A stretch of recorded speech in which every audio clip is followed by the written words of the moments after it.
આપકી અદાલતમાં કપિલ દેવ પર આરોપ છે કે તેઓ દરેકની નિંદા કરે છે. ઘણા બધા નામો છે જેમની નિંદા તમે સતત કરતા રહો છો અને સૌથી ઉપર એ લિસ્ટમાં નામ છે ગ્રેગ ચેપલનું.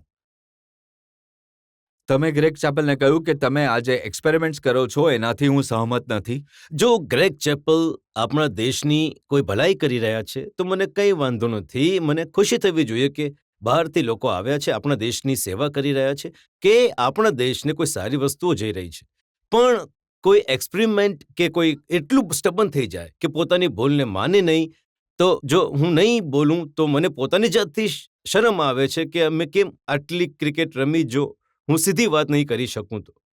ને તમે જે વાત કરી, સચિન તેંડુલકરે પણ પછી એ જ રીતની વાત કરી. એમણે કહ્યું કે એક્સપેરિમેન્ટ આટલા વધારે નહીં થવા જોઈએ. કદાચ સચિનને પણ લાગે છે કે વારંવાર એમની પોઝિશન ચેન્જ કરવાથી પરેશાની થઈ શકે છે. આની આ એક નાનકડી વાત છે કે આપણે હિન્દુસ્તાની કઈ રીતે રહીએ છીએ. આપણને આપણી સિક્યોરિટી ઘણી ઇમ્પોર્ટન્ટ છે. આપણે એક ઘર બનાવીએ છીએ અને એમાં 100 પેઢીઓ સુધી ત્યાં જ રહીએ છીએ. લોકો એક ઘર બનાવે છે, બાપ દાદા પરદાદા એ જ ઘરમાં રહે છે. પણ ઓસ્ટ્રેલિયન અમેરિકન એ આમ નથી રહેતા. એ પોતાનો ડબ્બો ઉઠાવે છે આજે આ શહેરમાં, બીજા દિવસે ડબ્બો ઉઠાવે છે પેલા શહેરમાં. એમની લાઈફસ્ટાઈલ અલગ છે. જો એમની લાઈફસ્ટાઈલ તમે આપણા ક્રિકેટર્સની ઉપર કરો તો ઘણું વિચિત્ર પ્રકારનું લાગે છે કે એક્સપેરિમેન્ટ આપણી સભ્યતાને વિચારીને કરવા જોઈએ. કપિલ, તમે ઇનસિક્યોરિટી ક્યારે પણ તમને વધારે પરફોર્મન્સ નહીં આપી શકે. જ્યારે માણસ સિક્યોર હોય છે, સોલિડ હોય છે, તો એનું પરફોર્મન્સ આવે છે. ભલે આજે રાહુલ દ્રવિડ હોય, સૌથી સોલિડ પ્લેયર છે, કાલે એને કહી દેવામાં આવે કદાચ તમે ટીમની બહાર નીકળી જશો, જો સારું નહીં રમશો, તો એમના રમવામાં પણ થોડો ફરક પડી જાય છે. સો આપણી સભ્યતા, આપણા વિચાર અને આપણા પ્લેયરોને કોન્ફિડન્સની જરૂર છે. હલાવવાની જરૂર નથી. હલાવશો તો વધારે હાલી જશે. ઘણા હલી ગયા છે, મોટા મોટા ખેલાડી હલી ગયા છે. તો શું આપણે વધારે સારું કરી રહ્યા છે? શું જો ગ્રેગ ચેપલે કંઈક સારું કર્યું છે તો એના પણ વખાણ છે કે એણે બધા પ્લેયર્સને એક સમાન કર્યા છે. એની સાથે સાથે એ પણ છે કે ઘણા એક્સપેરિમેન્ટ છે. આઈ થિંક આપણે એક્સપેરિમેન્ટના યોગ્ય હજી બન્યા નથી. આપણી ક્રિકેટ ત્યાં નથી પહોંચી કે આટલા એક્સપેરિમેન્ટ કરો અને આપણી પણ ટીમને એ હજી હરાવી પણ કહે છે દઈએ. કે અમે એક્સપેરિમેન્ટ કરતા રહીશું. હમણાં જે મેચ થઈ એમાં ફરી એમણે ઇરફાન પઠાણને ઓપનિંગ માટે મોકલ્યો. મેં તો વિચારી જ લીધું છે પાછલા 6 મહિનાથી કે ઇરફાન પઠાણ નંબર 7 બેટ્સમેન નથી, એ તો નંબર 3 બેટ્સમેન છે. જો તમે 25 મેચમાંથી 15 કે 18 વાર નંબર 3 જઈ રહ્યા છો તો એ સરપ્રાઇઝ નથી. આ એક્સપેરિમેન્ટ નથી.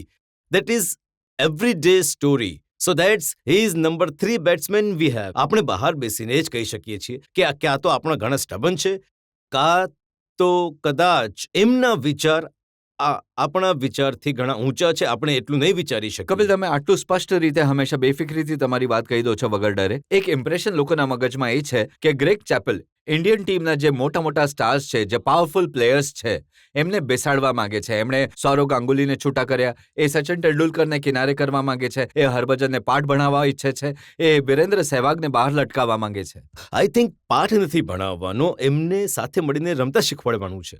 આઈ થિંક કયા શબ્દોનો તમે કયા સમય પ્રયોગ કરો, ધેટ્સ થોડું એમાં અંતર છે. શું તમે આમને સંગઠિત કરીને રમાડી શકો છો? વધારે એ ઇમ્પોર્ટન્ટ છે.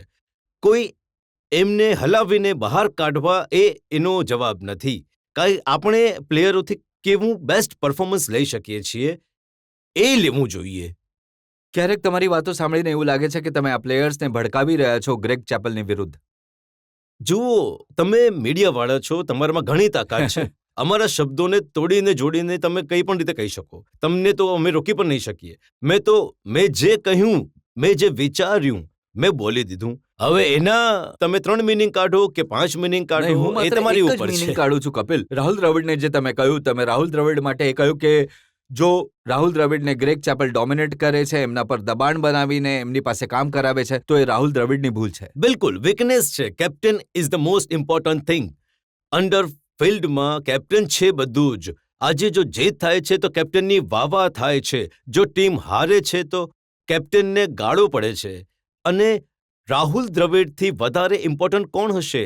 જો એ કોઈનાથી દબાઈ જાય છે તો એ એમની વીકનેસ છે, કારણ કે એમની ઉપર આખો દેશ નિર્ભર છે અને એમના વિચારો હોવા જોઈએ કે મારી ટીમ માટે શું સારું છે. જો તમે ડિસ્કશન કરીને કોઈ બેટરમેન્ટ ટીમમાં નથી લાવી શકતા, so you are a weak person.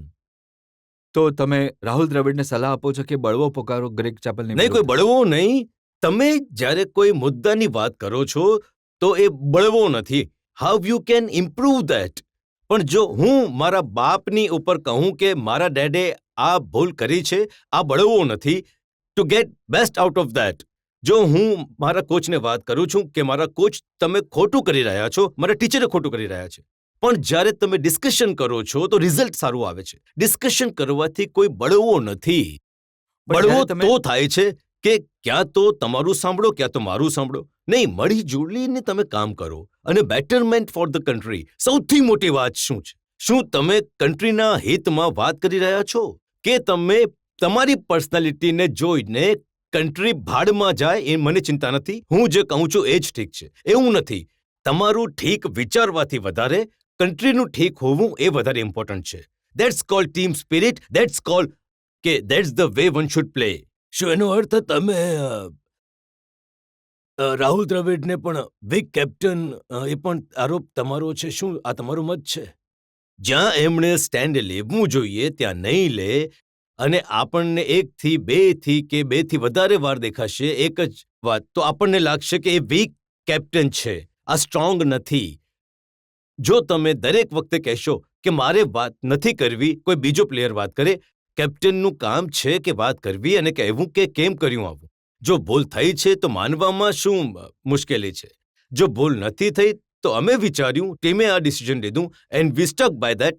અમારી ભૂલ છે, અમે લેવા માટે તૈયાર છે. પણ તમે વાત નહીં કરશો, કહેશો નહીં કે શું થયું છે, તો માણસને લાગે છે કે કેમ નથી કહી રહ્યા. થોડી વીકનેસ એમની નજરમાં આવવાની શરૂ થઈ જાય છે. જ્યારે મેચ હારે છે ઇન્ડિયન ટીમ તો તમારો હુમલો કોચ પર હોય છે, ગ્રેગ ચેપલ પર હોય છે. જો તમે મીડિયા વિધિન 1 મહિનાની અંદર એક મેચ જીતી અને ગ્રેગ ચેપલને તમે સાતમા આસમાનમાં બેસાડી દો અને પ્લેયરને નહીં પૂછો, તો એ જ વાતે જ્યારે હારે છે, તો જ્યારે હારે છે તો તમે પ્લેયરોને કહો છો કે તમારી હાર થઈ ગઈ. આ કેવી રીતે થઈ શકે? ક્યાં તો ઇજ્જત અને માન બંને એક જ રસ્તા પર આપો અને જ્યારે ગાળો આપે તો એક જ રસ્તા પર આપો. જીતો તો ગ્રેગ ચેપલે કર્યું છે, હાર્યા તો પ્લેયરોની ભૂલ છે. એવું કેવી રીતે થઈ શકે? કદાચ ડર એ વાતનો છે કે પ્લેયર્સના દિલમાં એ ઇમ્પ્રેશન છે કે સૌરવ ગાંગુલી એટલે બહાર થઈ ગયા કેમ કે એમની કોચ ગ્રેગ ચેપલ સાથે બની. એને માટે ગ્રેગ ચેપલને કેમ? જે 5 નેશનલ સિલેક્ટર્સ છે એમને કોઈ દોષ નથી. એ ગ્રેગ ચેપલને તમે કહી રહ્યા છો. આ ગ્રેગ ચેપલ નથી ઈચ્છ્યું કે એ બહાર થઈ જાય. એણે પોતાની સલાહ આપી હશે કે I don't think so he is deserve in the team. But 5 selectors જે ઇન્ડિયાના છે, જે હિન્દુસ્તાન માટે રમ્યા છે, એ એમના વિચાર પર છે કે આઈ થિંક એનો સમય થઈ ગયો છે.